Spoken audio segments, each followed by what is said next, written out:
Today, the Fed set off some fireworks at the end of their two-day meeting. The Fed is now penciling in interest rate hikes by the end of 2023, rather than keeping interest rates near zero. What does this mean for the financial market and your investments? What am I doing in response to the Fed's actions? Before I go further, please note that nothing I say in this video can be construed as financial advice. I am not a financial advisor. This video merely includes my personal opinions, and I made this video for educational entertainment purposes. So even back in March 2021, Jerome Powell, the head of the Federal Reserve, was adamant about keeping interest rates close to zero. This is what Powell had to say in his March 17, 2021 transcript. With regard to interest rates, we continue to expect it will be appropriate to maintain the current 0.25% target range for federal funds rate until labor market conditions have reached levels consistent with the committee's assessment of maximum employment and inflation has risen to 2% and is on track to moderately exceed 2% for some time. I would note that a transitory raise in inflation above 2%, as seems likely to occur this year, would not meet this standard. So although Powell's language today was not much different from what he said 3 months ago, and to no one's surprise, the Fed kept interest rates steady. It is noted that 13 out of 18 federal reserve officials indicated that they expect to lift short-term rates by the end of 2023, which is up from 7 out of 18 who expected that outcome 3 months ago. Moreover, 7 officials expected to raise rates by the end of 2022, up from 4 in March. So, unsurprisingly, the market sold off after the conclusion of the Fed's meeting, and all 3 major indexes ended in the red.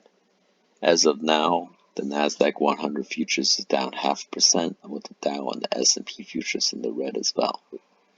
So the market is looking more and more likely it will open red tomorrow. So, what are my thoughts about the Fed's decision? Let me start by saying that a short-term sell-off due to the Fed's decision would create a great buying opportunity, at least for me.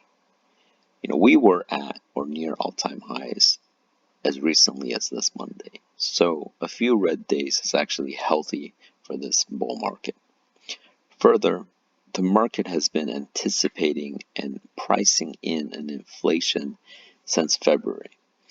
This is why we had such a big drop in the middle of February, where many big tech companies tanked 10 to 20% from their all-time highs. And since March, the 10-year Treasury yield has actually stabilized and has gone down several basis points. So in my opinion, the market has priced in the current inflationary rate. Moreover, the market seems to consider the inflation that we're experiencing to be a result of our rapid recovery from COVID, which certainly is a lesser evil than the economy being in a standstill due to COVID. Further, Powell, during his speech, emphasized that the Fed would continue to purchase Treasury and did not give any indication about the amount of Treasury purchase would slow down anytime soon, thereby continuing quantitative easing. Easy money. I'm currently holding 30% cash, 30% big tech, stocks and options, and the rest in a mix of blue chip and value stocks. I'm going to go against the grain and increase my holdings of technology stocks because I truly believe that tech stocks will outperform the market in the second half of 2021.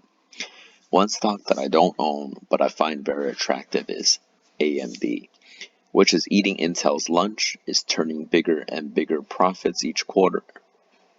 Further, the global chip shortage and the ongoing demands of AMD from crypto farmers, gamers, and graphic developers only benefit AMD.